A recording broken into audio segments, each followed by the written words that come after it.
Okay, hello, good evening, everyone. This is Food for Thought Unchained, podcast number 2. We're going to be talking about the relevance of the Second Amendment, historical things that have happened since it's basically been ratified in December 5th of 1791. We have a guest speaker on tonight, Bobby, which of course you've seen him in our intro. Abiomi's back from his trip. So basically, we're going to get started. The Second Amendment is a very big topic today. It garners debate, it garners everything, and it's at the core of who we are as Americans, right? So basically, I wanna set the mood, right? So I want to set the mood to the Bill of Rights. Of course, James Madison doing all the writing and stuff like that. So we have December 15th, 1791, the Bill of Rights were ratified. What I want to kind of do is talk about the Founding Fathers themselves, right? So when we talk about who they are and who they represented the elite of that era, right? They were probably financially well off. They were very well educated. That's something that not a lot of people were back in the day. Education meant a lot.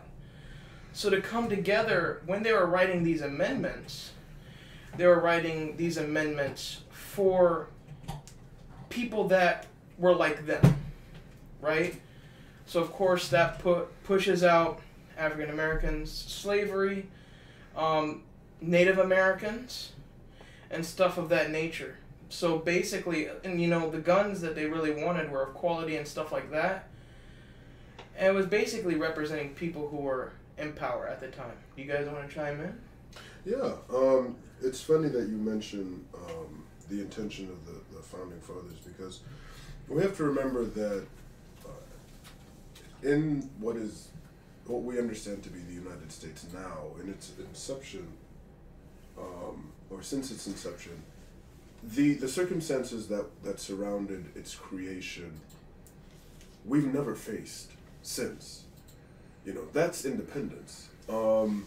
We've never had to fight another country. Of course, it could be argued that the South fought the North, the Confederacy fought the Union during the Civil War for independence, but seeing as the Confederacy lost, we're still the United States. But we come from a circumstance of 13 colonies fighting for independence from a country. Somehow, because the odds, the statistics at that time would not have shown the United States being successful. Somehow they win. And so most of the laws and regulations that they put in place, especially in the Constitution, centered around that struggle and almost an insurance that it would never happen again. If ever there was a situation where a government threatened the American people, and that's it's so interesting, because especially when it comes to the conversation of gun laws and gun control, it's always this sort of fine line between the people and the government. Is the government trying to take away our guns? Do we, the people, have the right to, bear them and to challenge the government? And so it's so funny how in the very beginning, it was something similar. Actually, no, it wasn't something similar. It was the exact same thing. It was the people being the American colonists, and the government being the royal court of Britain at the time. So it's just funny how that dynamic kind of plays down, but at the same time, a lot of the circumstances, the individual circumstances that led up to some of the amendments and some of the writing of the Constitution did not really transfer down. So, just wanted to... Yeah, and of course, touching on some of the topics you talked about, like the Founding Fathers, knew, if they're well educated, they knew the history of England, right? So you have them wanting to establish freedom for themselves and not be oppressed, right? So they're thinking of the others, again, people that are under the government or would be under this new government, being able to have a voice and being able to defend themselves if necessary and have various rights, basic human rights, to be there to back it up, right? So, of course, the Magna Carta of 1215 is noted as like having a heavy influence on our CJ system, law system, everything. So you have that as a layer. So they're seeing like, okay, they're trying to foresee the instance where if the government becomes too burdensome, that the people can go and say, okay, we have this amendment, the right of free speech, Second Amendment, however that's interpreted. All these other amendments that dealt with freedom being able to be processed appropriately within the CJ system and stuff of that nature. So anybody else want to chime in? Yeah, I just wanted to throw in a little something here. It says here, I got this, I think it was from, I know it's one of our sources. I think it was the Washington Post one. From 1789 through 2016, an estimated 11,699 changes to the Constitution were proposed in Congress, but only one amendment has ever been repealed, the 18th Amendment, which is the Prohibition, which was then enacted in 1919, and then repealed in 1933 by the ratification of the 21st. Now, see, like, that's crazy. That's a lot of stuff that's been going on, a lot of traffic, but that Second Amendment's just been there, Which is the relevance. Even in the Constitution, there's talk of it's the duty of the citizens, if a government becomes too tyrannical, to overthrow it, right?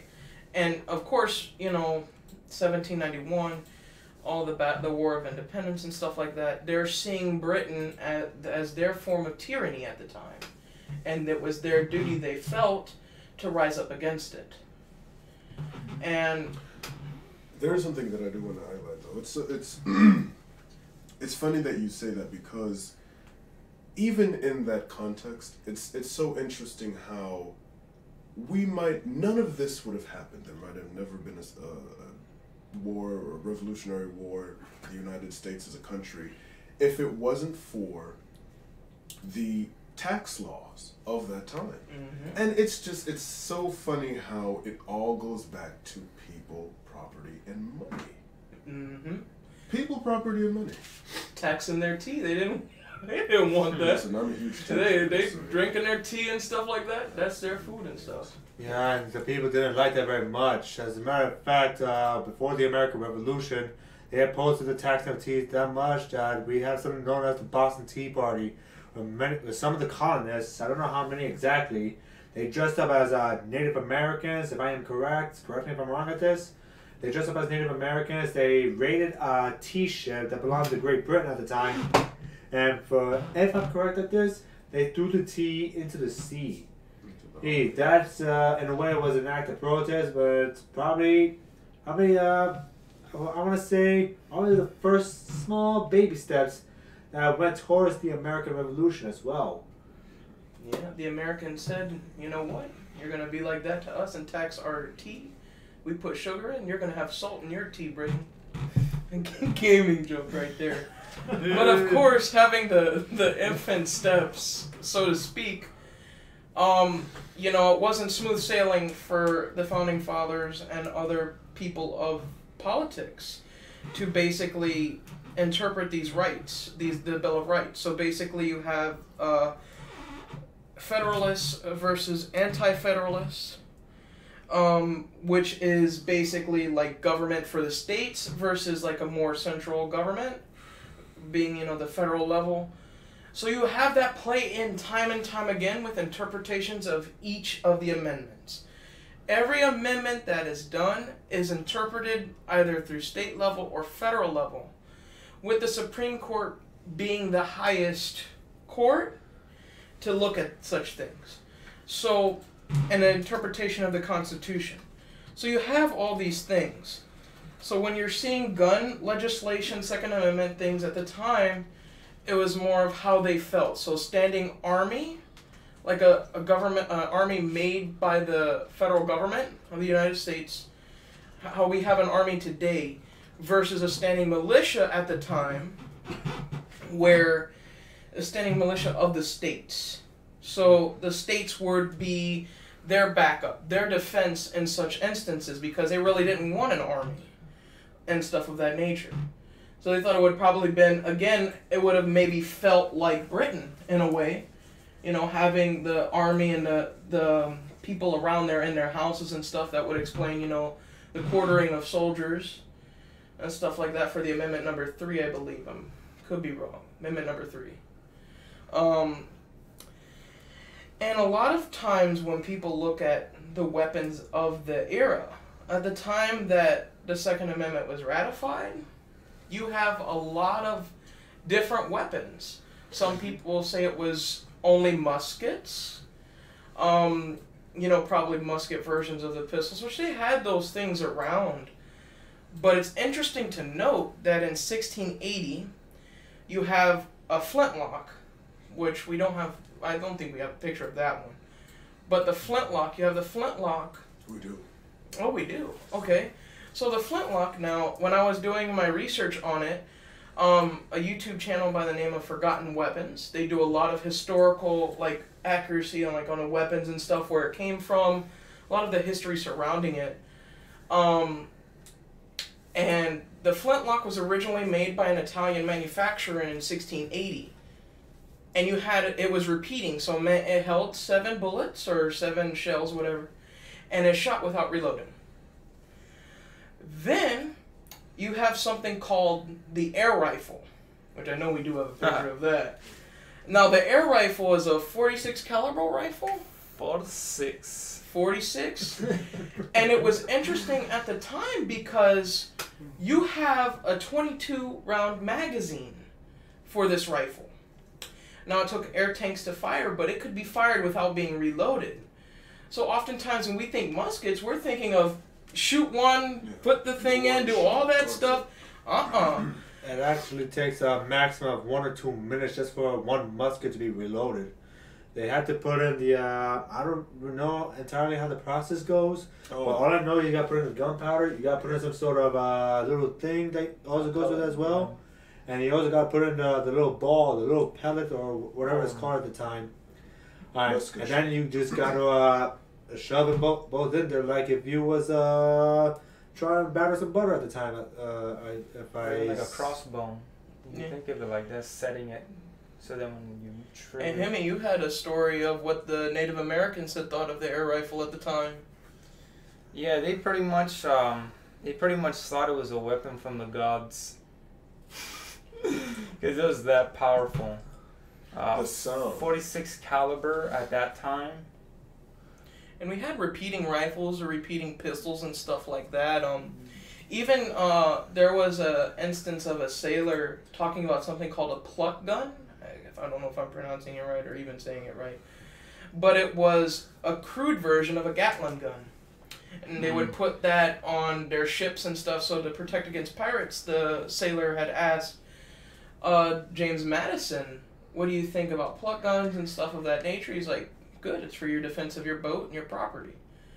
So, and that's interesting. The guns that we would think were around at the time were very crude, but then again, they had a lot of interesting things at the time. So, of course, you know, again, different from our standards today of weaponry, but still, you could do a lot of things with those weapons if you had the wrong intentions. So, we're gonna dabble now out of the 1700s because that's the staging point that I wanted to have this discussion at. So we're starting through a historical timeline of the events of weapons and, of course, the amendments and things of that nature. But let's get into the 1800s because the firearm debate again becomes a heavy emphasis. State rights and federal rights, of course, with the anti-federalists versus federalists, that took a big stage, right? So we have Patrick Henry. Patrick Henry had a statement in Virginia's constitutional debates that the great object is that every man be armed. Now, having him saying these things and all that, is pretty interesting because in the 1800s it was different. And the way that the Second Amendment was defined was vastly different as well. So of course you have a duel that goes on between a guy by the name of Alexander Hamilton and another guy by the name of Aaron Burr.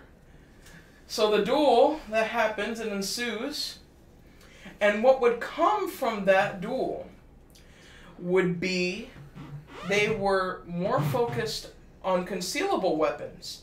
Concealable weapons were the concern, which is quite the opposite of today, whereas the larger rifles and stuff of that nature are of more concern. And it's interesting to see that play out. Anybody have anything they want to add to that? For me, I feel, and again, you touched on it, how it's like a complete switch. You know, it takes one instance in history, you know, to change a whole set of other circumstances. Like, for instance, the duel between Alexander Hamilton and Aaron Burr. No one cared before that about weapons being concealed. Whether you concealed your weapons, you had them open, it is what it is. But the duel, and especially the position, and again, every single, you know, situation that happens, especially when it comes to legislation, it always seems to be touched by people's positions in society. Alexander Hamilton and Aaron Burr was, I believe it was a duel for the vice presidency or something like that. One of them was the vice president at the time. I believe it was actually a duel in a matter of honor. I don't know how it all played out, but if I'm correct, I think one of them insulted the other person's wife. Just correct me if I'm wrong at this. I don't know much about the duel either. Mm-hmm. Just I just believe it's a matter of honor. Most of those duels during those times were either used by these fencing swords, if I'm correct, The rapiers or sabers, whichever they're called, or they were using pistols. All the men had to do was take 10 steps forward from each other's backs, turn, and see who survives, see who dies. But again, it's one of those things where it's the position. I mean, Alexander Hamilton, Aaron Burr, two wealthy persons, again with the honor, as you were saying. And political. Right. You know, it's these factors that they always keep repeating. It's someone in a position of society or power, they have some discrepancy, it becomes law. You know, is that how the legal system is supposed to work, or any sort of legislative system where it's you know, based on society? Is that something that's changed since that time? You know, and you have the two states that really come up in the debate is the state of Alabama and the state of Arkansas. Now I have some case, which I'll read some like case things that are there. So we have an 1840 court ruling in Alabama that basically was determining the use of guns and carrying them, and noted, like the Constitution, it was not a right to bear arms upon all occasions and in all places. So this is an 1840 court ruling in Alabama. And then you have another one in a state, a case of State versus Buzzard, which is in Arkansas. The defendant was charged with carrying a concealed weapon, which was against Arkansas state law, and he said the law infringed upon his Second Amendment rights. The Arkansas Supreme Court ruled that both the Second Amendment and the state's constitution, which guaranteed white men, notice that, the right to bear arms for their common defense, really only applied to militias, and the well-regulated clause meant that this right could be restricted for the common good, which is going to lead into this interpretation of the Second Amendment in the Arkansas State Supreme Court is going to define two things later on, which we're going to touch on in the 1900s, explaining that, of collective rights versus the individual rights theory, which this is legal. This is all legalistic. And how we define the Second Amendment, right? So we have, then we're going forward. Want me to explain them a little bit? We'll touch on it. Yeah, sure. Go ahead. Alright. It says the idea that the Second Amendment only guaranteed a state's rather than an individual's right to bear arms is known as the collective rights theory. To legal scholars who embrace that interpretation, it means that local, state, and federal legislators have broad authority to regulate firearms, including who can own them, what types they can own, and what they can do with them. The opposing view is the individual right theory, which states that the Second Amendment prevents legislative bodies from prohibiting or restricting a person's possessions of firearms. Yeah, so we have those things really come into play definitely in the 1900s with legislation that gets passed there, which we're going to touch on in a little bit. And we also have in the 1800s, we have the NRA founded. If I'm correct, the NRA was founded to teach civilians how to properly use and own these weapons, these muskets, pistols, how to fire them. And I'm trying to remember. I think it was more along the lines of hunting.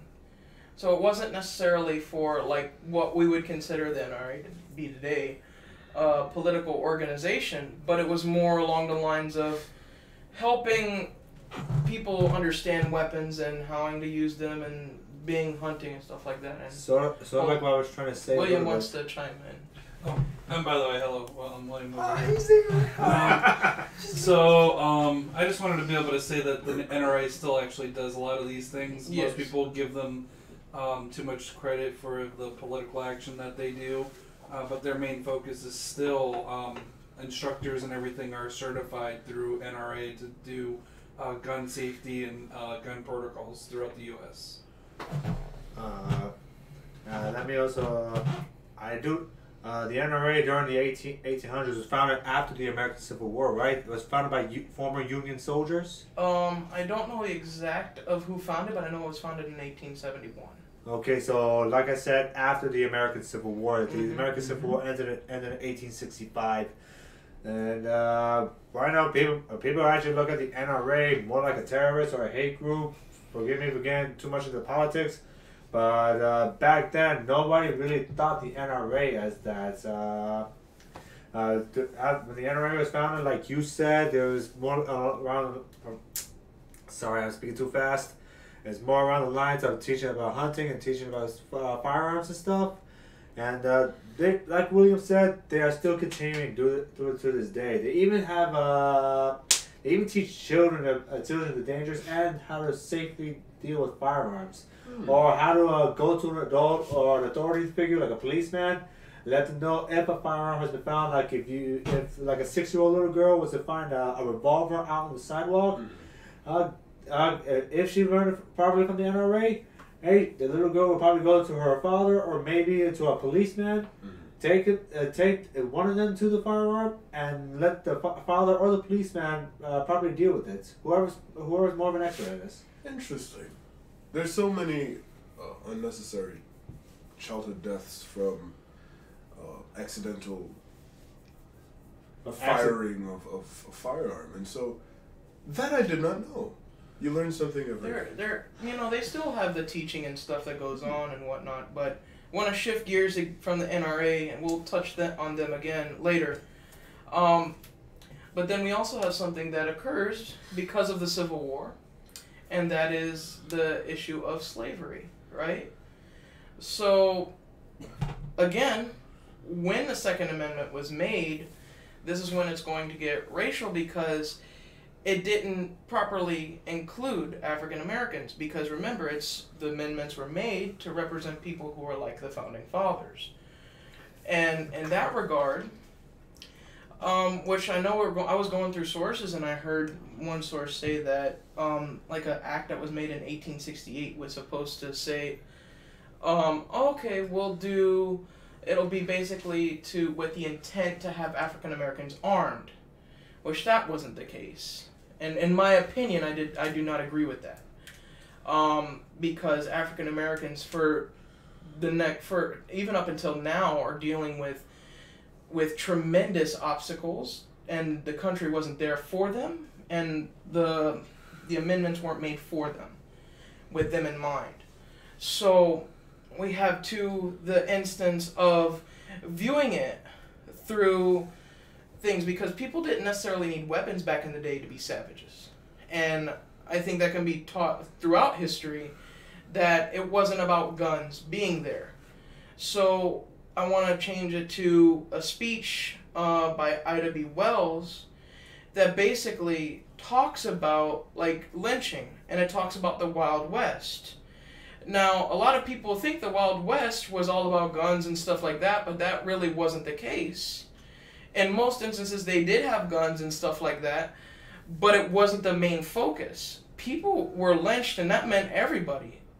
Native Americans, other white people there, and especially when they came over and settled in a more civilized part of society, they were lynching African Americans on such a heavy note. Yeah, I think we have a picture of. Oh yeah, I believe we an do. actual like the speech with her name on it and her birth, and I think it's a memorial picture, maybe.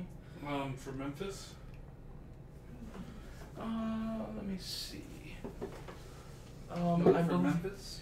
I believe so. I don't know exactly. From the ones you sent me before. Yes. Yeah.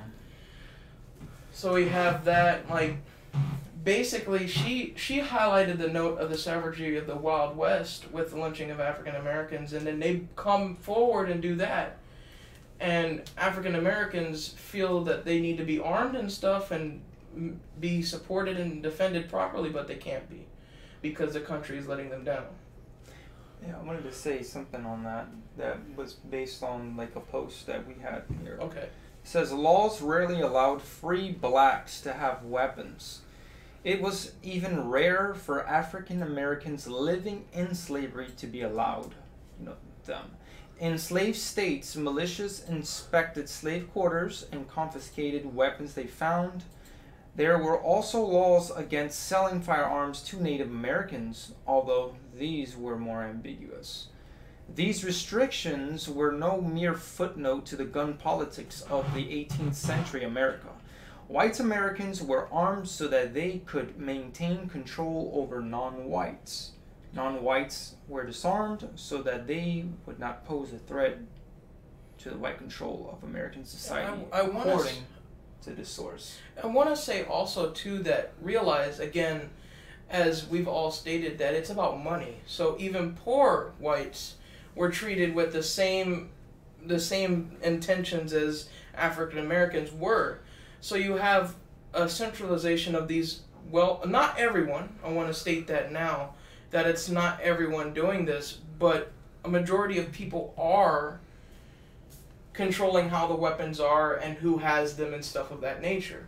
Anybody else want to chime in? I actually like to say something. I know this is probably going to be borderline at this, but many of the even during those times, several gun control laws were made. It was actually made to prevent non-whites from owning firearms, like you guys said already, but also to give harsh sentences for any of those non-white people who were caught having these firearms. Many of these sentences were very harsh. I don't want to get into details either because I don't know about it or I don't want any of the viewers to get pictures in their head. But it just shows how unfair many people who are declared non-white or inferior, not like up in high class or stuff, that were given to them if they were caught having any of these firearms. As a matter of fact, many Native Americans, when they were put on reservations or when they were on their actual land, and their original weapons were like bows and arrows, knives, tomahawks, stuff like that. And they were seen with those weapons, it would actually cause the settlers or the militiamen or the actual military itself to attack these. That's the reason why we have in the history books something called the Battle of Wounded Knee, or what many people might know as today as the Wounded Knee Massacre. From what I understand, forgive me if I'm veering off course at this, but from what I understand, as apparently some Native American tribe went to Wounded Knee just to, I believe, try to get some food or some supplies. Anyways, it was mistaken for an attack raid, and the army went there, massacred several people, innocent women and children who probably had nothing to do with what was happening. Yeah, and that's, we're seeing it from this lens, and the move is they're even at this point, there's still heavy political maneuvering. So it's not just one side, oh, it's these people or whatnot. At the end of the day, it's political in nature how these amendments were being viewed, and that's from both sides. Not just one, not two. It was, I mean, not, you know what I mean. Not one voice or two voices just saying this. It's the political system that was involved at the time. And you move forward into the 1900s, and again, Hemi touched on it a little bit earlier, of prohibition. So you have prohibition going on, and that allowed these gangsters like Al Capone and people like that. You know, they're over there having their moonshine and that and selling alcohol. And then you have them, you know, in these clubs, they have guns, they're heavily armed to the teeth, and you have something called the National Firearms Act of 1934. Wasn't that act supposed to prohibit people from owning full auto weapons like Tommy gun at the time? So basically, what the 1934 Act was supposed to do was talk about modifications to weapons. Specifically, which we'll touch on like right after this, was this act was heavily influencing a case that would happen in 1939 by the name of United States versus Heller, which was the transporting of a sawed-off shotgun. Purposes, apparently, some people have said the purpose was to rob a bank, what have you. But the 1934 Act was originally enacted in 1934. Similar to the current NFA, the original act imposed a tax. Taxes are coming into this again, as Abiomi pointed out, on the making and transfer of firearms defined by the Act, so as well as special occupational tax on persons and entities engaged in the business of importing, manufacturing, and dealing in NFA firearms. The law also required the registration of all NFA firearms with the Secretary of Treasury, so gun registration. Firearms subject to the 1934 Act included shotguns and rifles having barrels less than 18 inches in length. Certain firearms described as any other weapons, machine guns, and firearm mufflers and silencers. So basically, any upgraded machine gun weapon at the time had to be registered.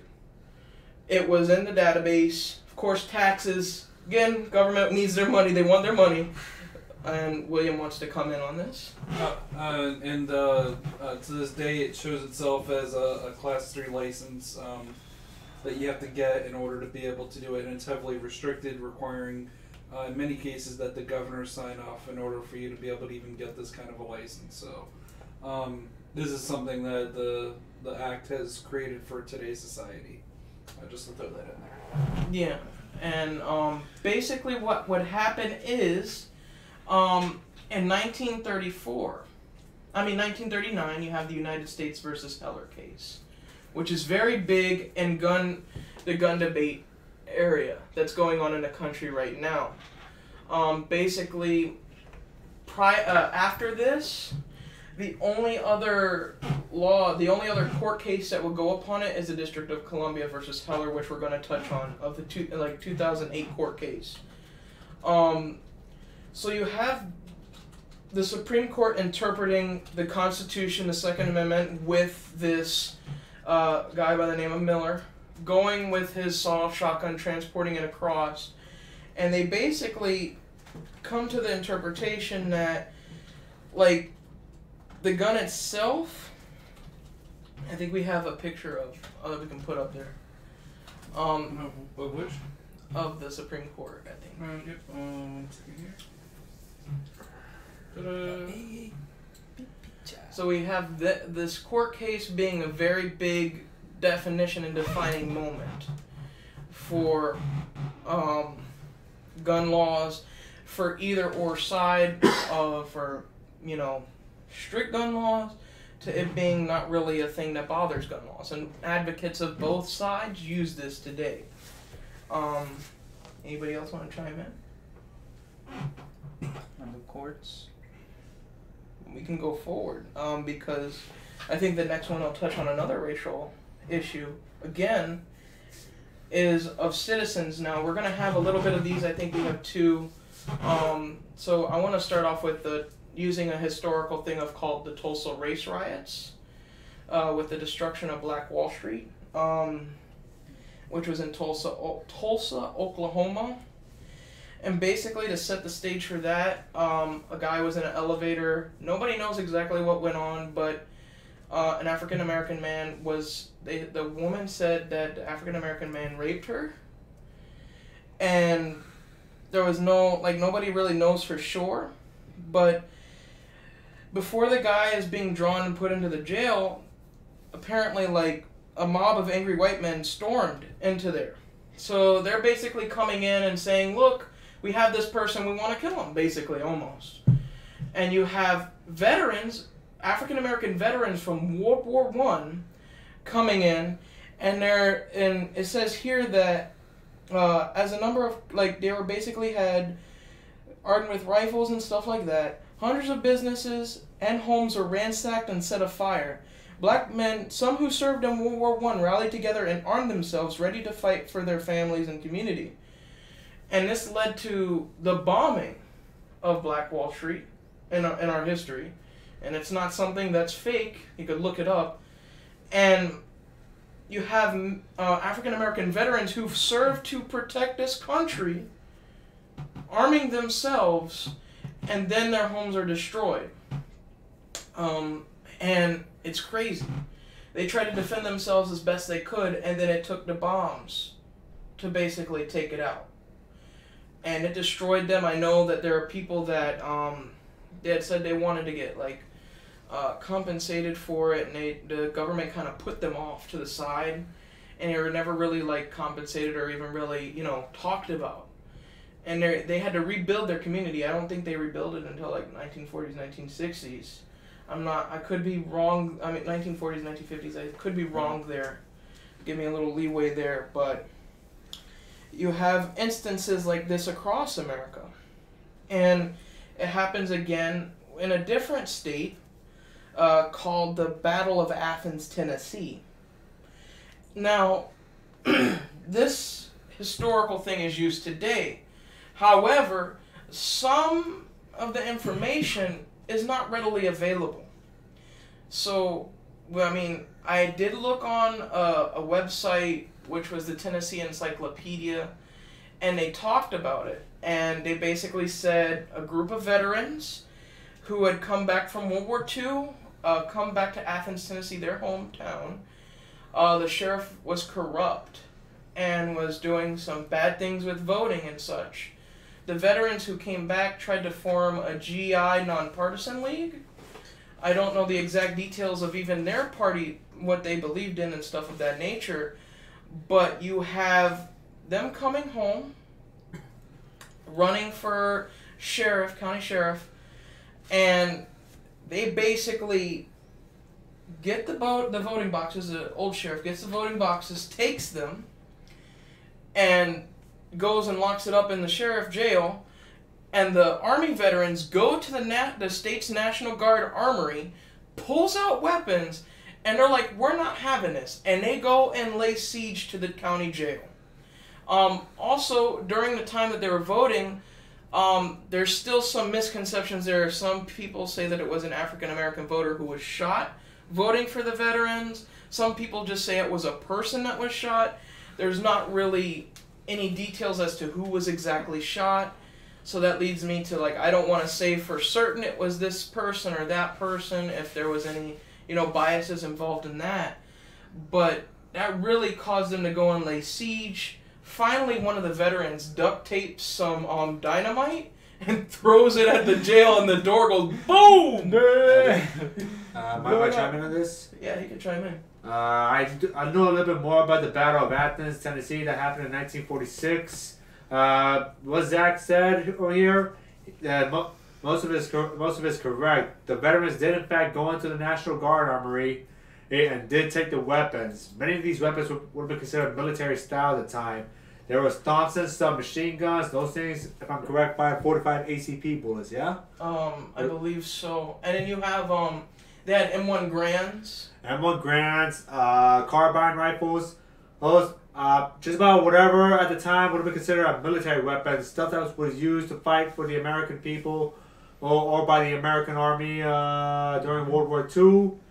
And like Zachary here said, they did go to the county jail, yes? Yes. They did go to the county jail, and they did fight the sheriff's department.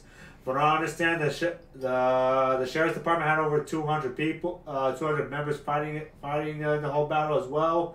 And just correct me if I'm wrong at this, but like I was said before, the GIs did had a triumph over the battle, and they did retrieve the voters' boxes. Yeah, dynamite. Yeah, and they actually had won the election, so they went in and defended. Anybody have anything they want to add in besides Bobby? Anybody else? Dynamite. The dynamite. That's all you During the time, dynamite was a very highly explosive yet very unstable piece of equipment. Is usually used for mining. Off the front of and office. that's been used in several bombings. Depending what I understand was one incident that happened in the early 1900s was known as the Bath bombing. Apparently, some guy named Bath, or like I said, correct me if I'm wrong, but I don't know much about it. He bombed an entire school and killed several people, many people, and destroyed probably half, maybe over 3/4 of the building. Yeah. Now at this time, there are just stories like this that aren't really publicized. And Tennessee, like you would say, oh yeah, go Tennessee, the veterans of Tennessee, but a lot of them were kind of ashamed that this had to happen.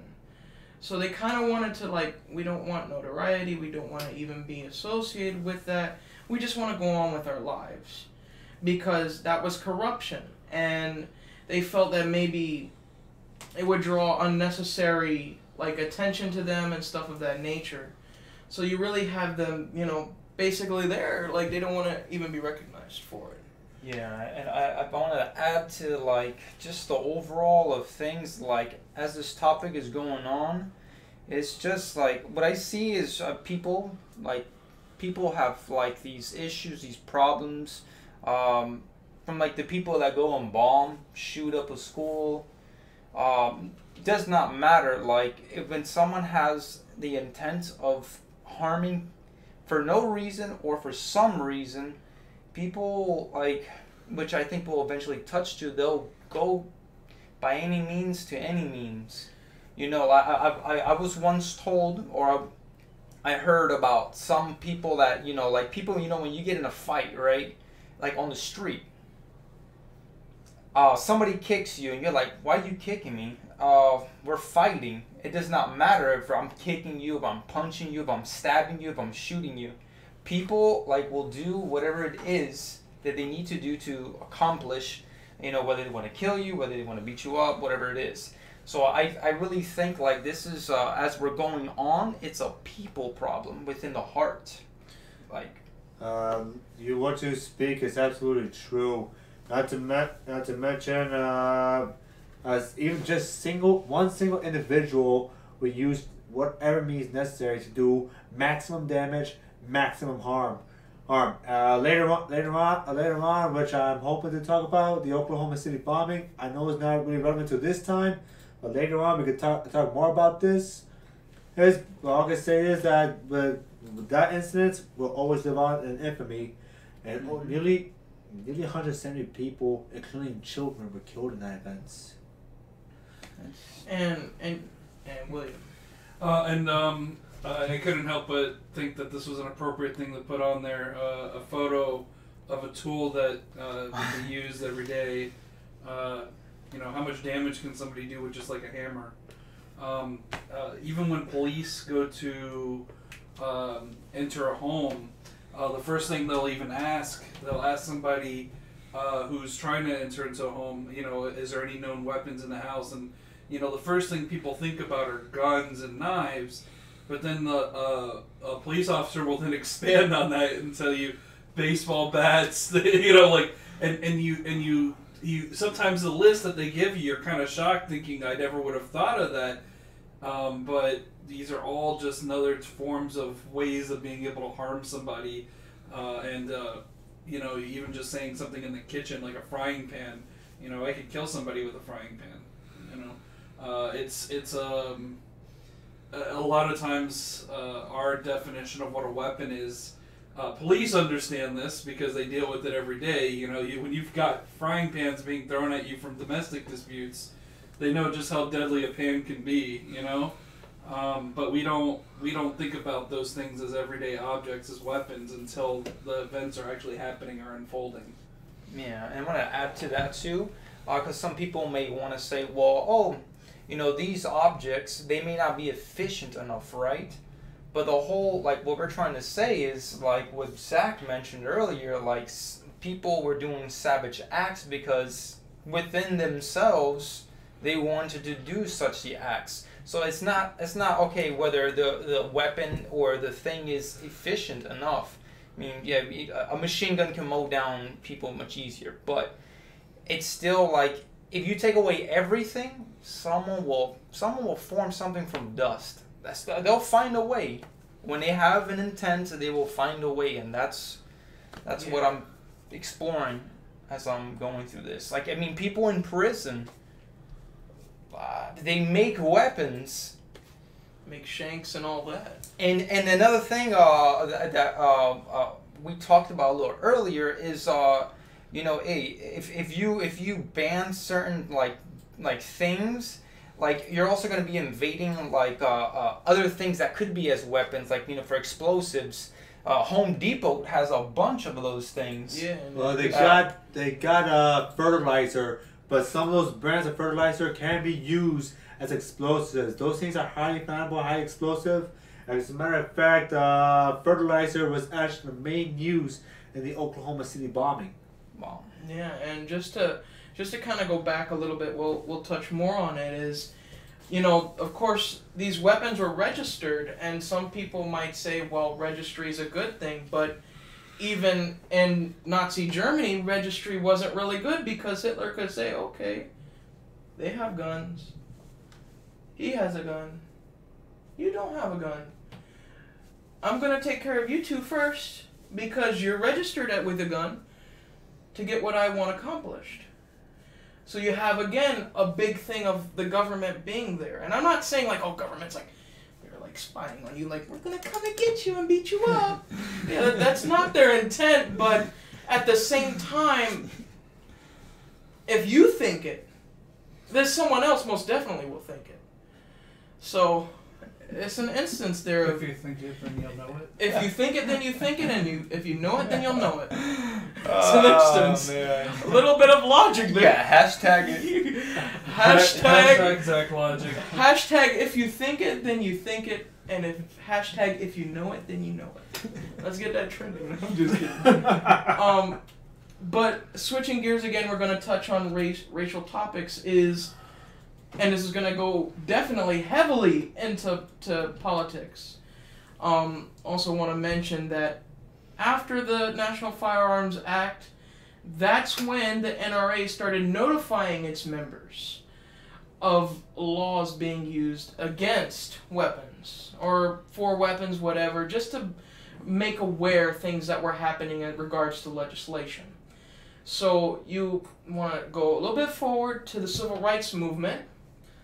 Now you have the 60s as a big time, you know, Dr. King's going around, African Americans are trying to get the right to vote and stuff like that, like not be hindered by the communities that were there, because yeah, they had the right to vote, but they were getting threatened, doing all these things where they weren't allowed to vote. They had to take these stupid tests that were like trick tests and things of that nature to view this and that. It was to be honest with you, it was 100% grade A BS, right? So you have this thing going, and people wanted to arm themselves because they're saying this is such a dangerous time. So you have the politics of the country switch from what used to be to now what the stuff is going to now. Particularly, people wanted to arm themselves. They wanted to be armed and stuff like that because they felt that they were going to be threatened soon. And they thought that this is maybe an invasion of their rights, so they wanted to arm themselves. if I may chime in, now that we're talking about the 1960s, that was, I believe it's in the late 1960s, the original Black Panthers Party was formed.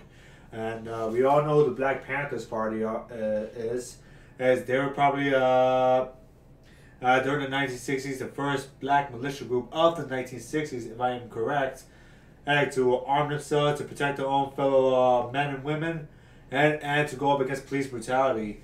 Because of these things were happening, I think some of the earliest gun control laws in the 1960s were formed to prevent blacks and the Black Panthers Party to exercise their right to bear arms. As a matter of fact, in one gun control act in the 1960s in California, they prohibited. That act prohibited firearms to be used in government buildings by civilians. The Black Panthers Party actually did show up to protest that, armed with rifles, shotguns, pistols, just about whatever weapon they could get their hands on. And let me also add this as well.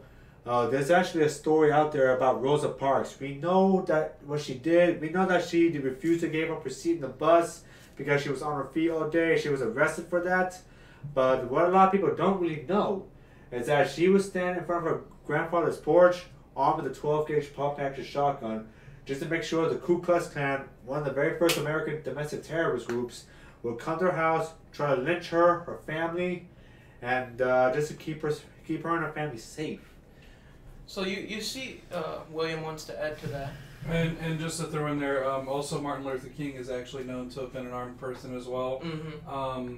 And he was well known as using that weapon to be able to protect his family as well. It was actually a very common thing for the black community to try to arm themselves in order to protect themselves, because at that time that was their only way to stop the tyranny of a white-controlled, oppressive government. So just put that out there. And there's something I do want to throw in. It's so funny because all these instances, they all seem to be taking place in the South. You have Black Wall Street. You have Athens, Tennessee. You have Rosa Parks, Martin Luther King. You have a lot of these gun issues, of course, as it pertains to race, but just circumstances where you have these firearms becoming a problem in the South. And it's funny because going back through history to the Civil War, and even before that to the colonists and the 13 colonies, the North has always been a huge industrial hub. It has always been a very mechanical, factory-like area with well-developed cities and what have you. And the South has always been open terrain, where you have more of a sheriff deputy situation as opposed to a central police type of thing. And so defense of family and property kind of heavily rested on, maybe I should specify the time, during the early 1900s, heavily relied on the person, the family. You know, if someone came on your property, you're not gonna phone the police. It's probably gonna take some time to get to your house or, you know, contact the police. You're gonna handle the situation then and there. The North, you have a lot of, you know, cities and what have you. The police are right down the corner, or if you live in an apartment or what have you, they're downstairs. So you have that sort of situation where a lot of the gun situations, especially if we're going to delve in to race, a lot of the civil rights leaders that we look up to today, a lot of those situations stem from the South. With the Black Panthers coming from SNCC coming from the civil rights movement with Martin Luther King. It's just so funny how it goes back to money. You know, it goes back to protection of property, protection of family, protection of what's yours. But it's just money. It's money. With the situation with black people during the late 1800s, early 1900s, and all of these laws that were put in place some of them to kind of restrain them from having weapons. We have to remember that slaves, and then later on after the Civil War, during the Reconstruction era, were not viewed as human beings. And so how could a I don't want to say thing, but how could property own weapon? Oh. Yeah, I know, I mean, it's a good thing to be able to talk about those things, but how would you relate that to today and what's going on today? Man. Okay, so I'm glad that you brought that up. So it's funny because, again, when it comes to industry, you have the NRA. It started out as almost exactly what it sounds like, a National Rifle Association for the usage of. Also, somewhat like a club, right? Right. Say it like that? Exactly. So it started out as an informative sort of, just trying to get the word out on proper gun usage and what have you. Now it's a billion-dollar corporation, heavily politically Which involved. didn't happen until 1975 when they started doing lobbying. There you go. And not only that, but it just goes into, like, for instance, and on the side, William, you tend to mention this every now and then, but when it comes to property, you have the way that American society viewed slaves at the inception of the nation, but how did society view non-land owning whites? In terms of value, in terms of these laws that they made. And so how did those laws affect, those persons as well? I don't know, you have my understanding is that we have stats on how this affects Oh yeah. that kind of stuff today. I'm not gonna read that. Read them from here. And since we're talking about guns that involve African Americans from the past to today, there's actually been a little bit more controversy around it, if I am correct. One particular incident was when Colin Noor, if I'm saying his name right, who was a prominent black NRA spokesperson, did an interview with a rapper named Killer Mike. Not a lot of people like that. As a matter of fact, I believe in one talk host show, I don't know which one it is, I think it's The View or something around that, and one lady said that the NRA is actually putting fear in the people, saying that they have a black man and who supports gun ownership, and trying to say that they're trying to put fear in people. Let's try and get away from The View. I don't want to be anywhere by it. I don't want to be anywhere by The View. All right, sorry, Zach. I do want to switch gears though, because time. I want to switch gears to bring up the topic of political maneuvering from both parties again that transpires in the 70s and leads ultimately into the 80s.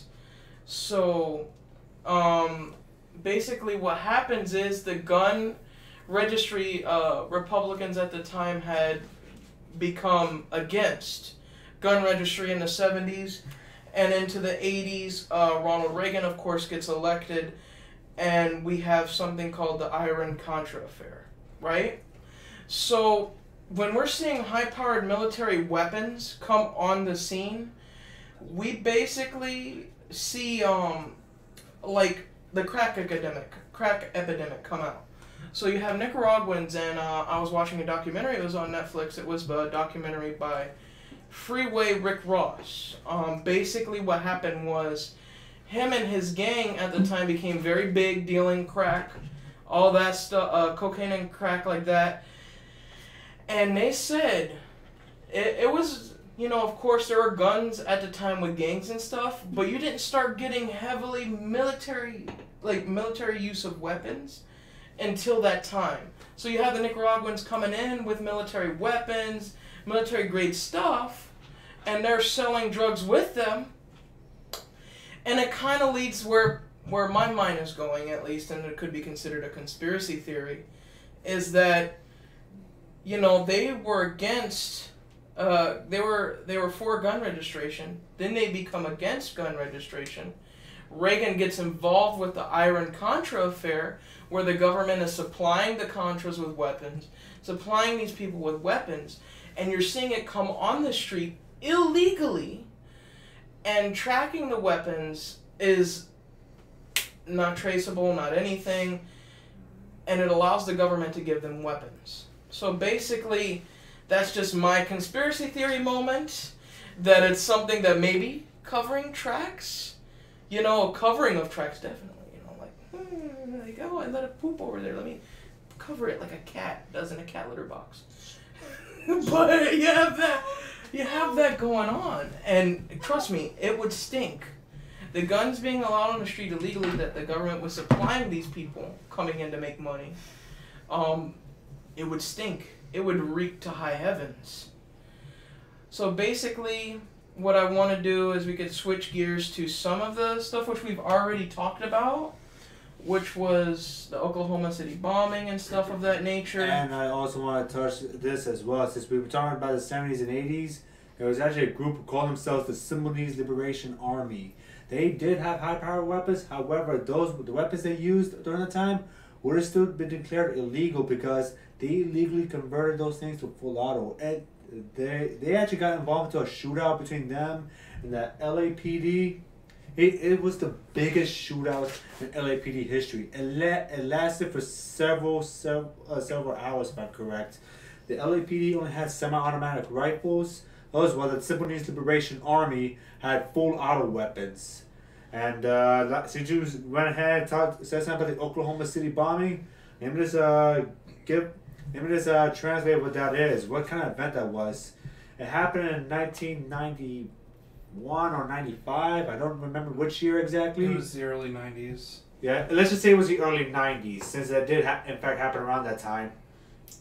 The perpetrator, Timothy McVeigh, who was a Gulf War veteran, he didn't like what was going on. He has some negative feelings about the government. He actually tried to go show support for the Branch Davidians and during the Waco siege. And after over the month-long siege, the compound that the Branch Davidians were living at got burnt down. Nearly 100 people got killed. Timothy McVeigh thought the government needed to be held accountable, and he devised several ways to show retaliation.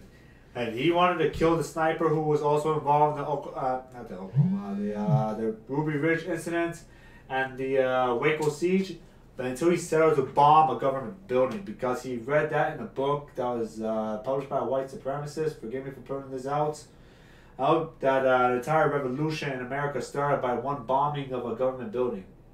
He and a couple of other of his friends and supporters first built up a massive fertilizer bomb that was absolutely huge enough to destroy half of a government building and do damage at several city blocks. The whole entire bombing killed 168 people, including over a dozen little children. Yeah, because there was a daycare in there. Yes, exactly. I remember the event.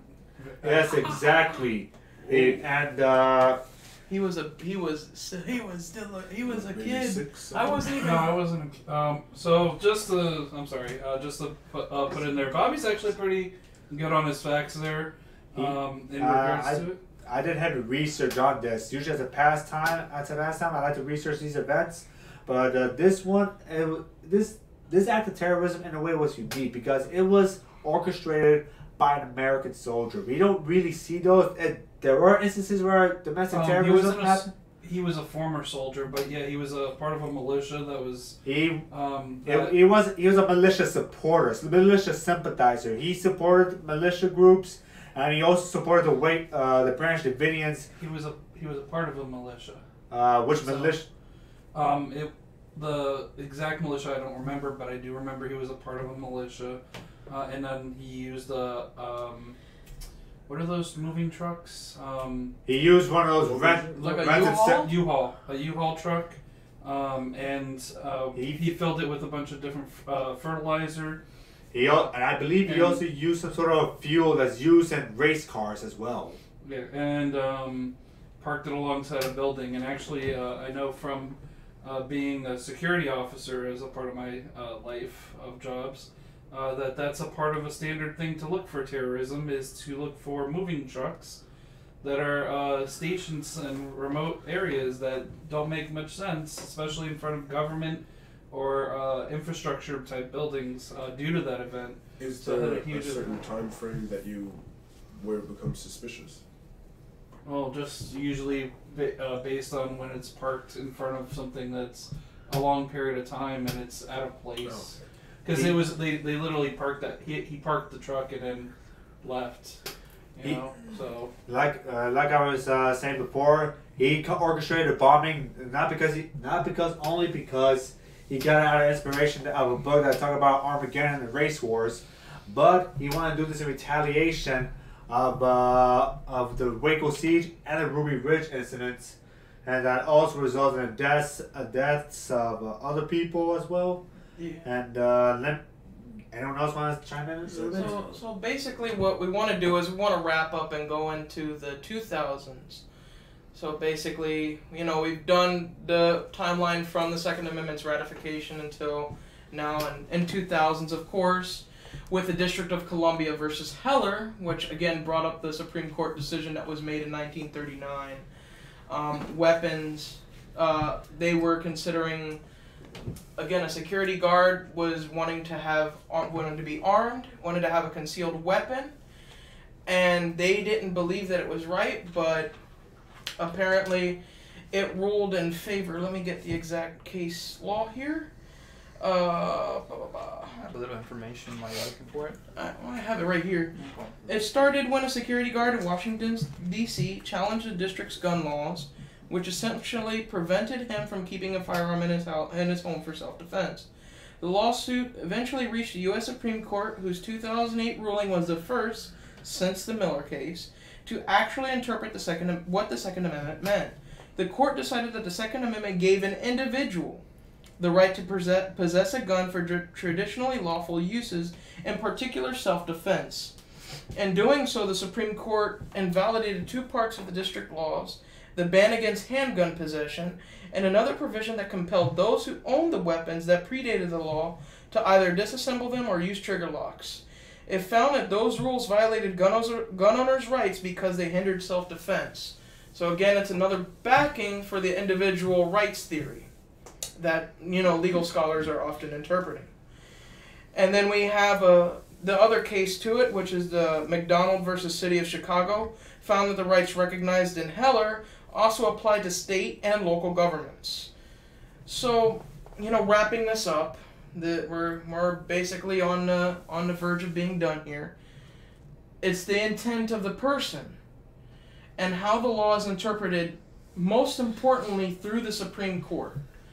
Our opinions on the matter are varied. A lot of people, again, jump on the fact or jump on the bandwagon to say we need something now, something to fix the blame on, and not, you know, look and see where the other things could be.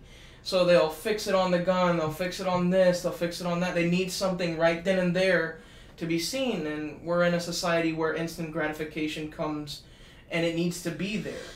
So basically, right, you can even see that with saying video games cause gun violence and stuff like that. The whole entire subject about video games causing gun violence, I believe it originated from the Columbine High School massacre. And I don't want to talk too much about it because it's already been overdone with. We already passed the timeline. But apparently they played a game called Doom, which was heavily graphic at the time. Yeah. And they actually said that the video game was the reason why they committed that atrocious event. All you do in that game is shoot. Yeah, you kind of do.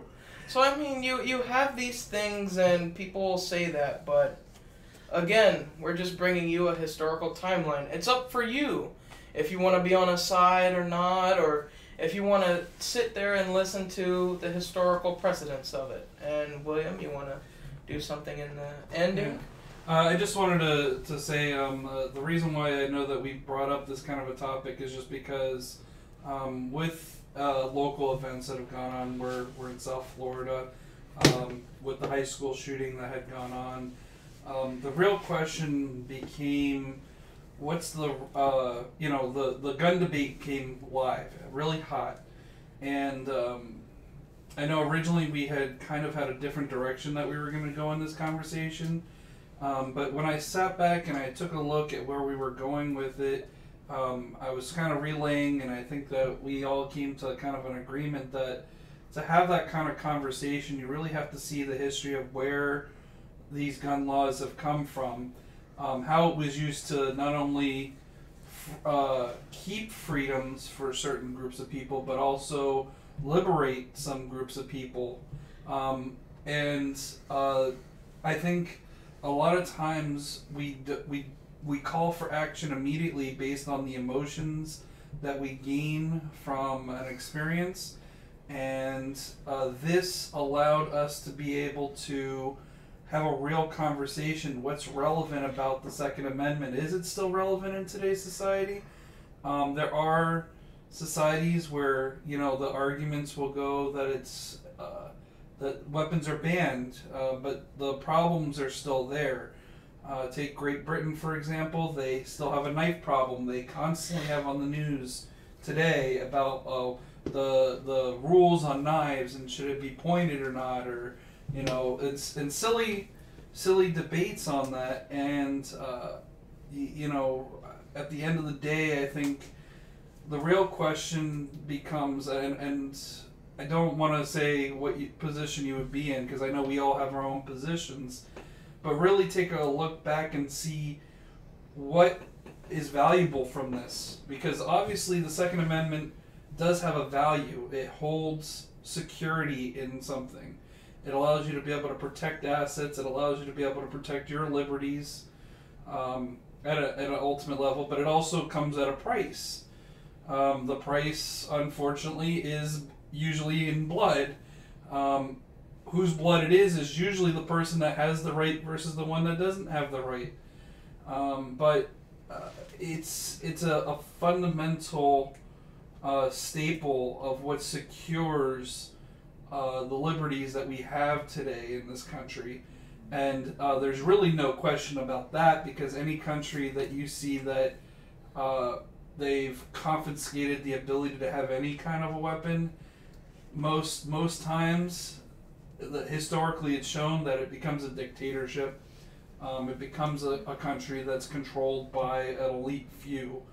And if you have to ask yourself, do you want a country that has that kind of a situation going on? If I could just one of those statistics really quick. The top 5 countries that are considered the safest in terms of crime rates are all gun promoting countries. United States, Switzerland, Germany, and so on and so forth. And those countries that have the highest crime rates are all, I don't want to say dictatorships per se, but they're nations that they try to regulate the gun flow in that country. And I might add something to it. This happened in Japan, actually. In Japan, they have very strict gun control, weapons control laws, far more strict than Australia. But 4 years ago, they actually had a mass murder event about one guy who wanted to purge Japan from all disabled people. He went in a self-help home for disabled people, and he killed 19 people by just stabbing them. Where do they come from? Yeah, and It's disgusting, I know. And again, as we pointed out, Hemi pointed out, we've all pointed out, it's the intent and motive of the heart. At the end of the day, if someone wants to harm somebody, it's within them. What I really hope that you guys took away from this is being able to see for yourselves, look through historical means and stuff of that nature. Notice the political maneuvering that goes on behind anything that's done. You could even say today that there are things going on that are political in very nature of how things are getting across, how it explodes information and everything, and it's almost pushing an agenda. But this is Food for Thought Unchained, bringing you the Second Amendment topic. Don't be chained by the mind society tries to give you. And we'll be back next week talking the Korean issue. That's Food for Thought.